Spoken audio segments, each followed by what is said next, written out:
تجارب دود مصر اللي عودناكم عليها. النهارده هنقدم تجربه الكنافه البلدي، هنعجن وهنخبز وهنبيع كمان. لازم نلبس المرياله دي بتاعت عم الخباز، نضيف انا عارفه،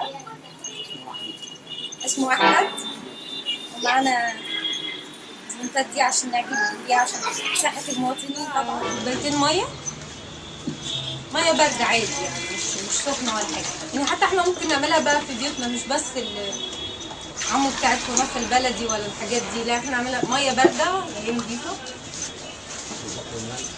نحط شويه ملح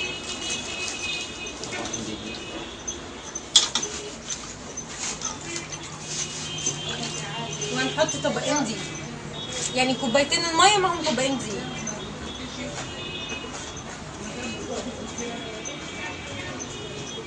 نعجن بقى بسرعه كده شديده عشان العجين ما يتلخبطش مننا. لازم تتعمل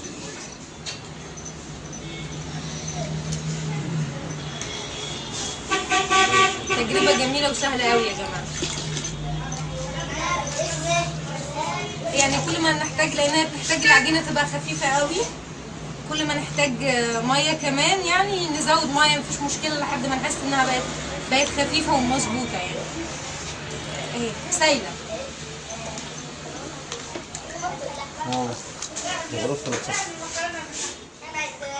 بعدين بقى بعد ما عجناها كده بسرعه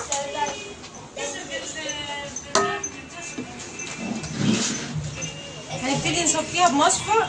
دي المصفى العاديه، اي مصفى في البيت او اي مصفى عاديه عندنا هنصفيها في اناء تاني يعني بايدينا بقى.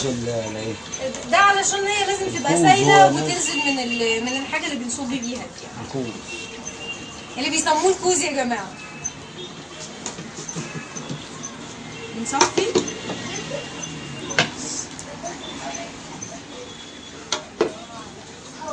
خلاص كده.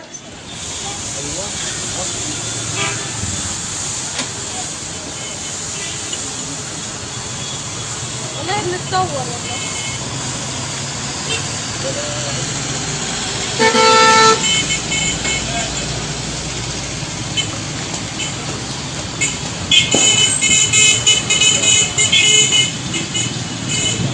قولي لي حضرتك بقى، تحبي الكنافه البلدي؟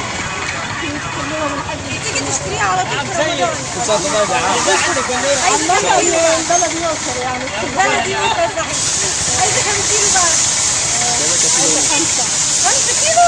غالبا والله يا جماعة. عايزة احنا نشيلها بقى؟ عايزة كيلو ونص. كيلو ونص. يا جماعة مش بعرف هو كده الأب، هو كده الأب. والله يعني بس على فكرة مش كلهم 5 ليا يعني. العيلة الكلية كلها يعني. ما شاء الله. ايش واحد كيلو؟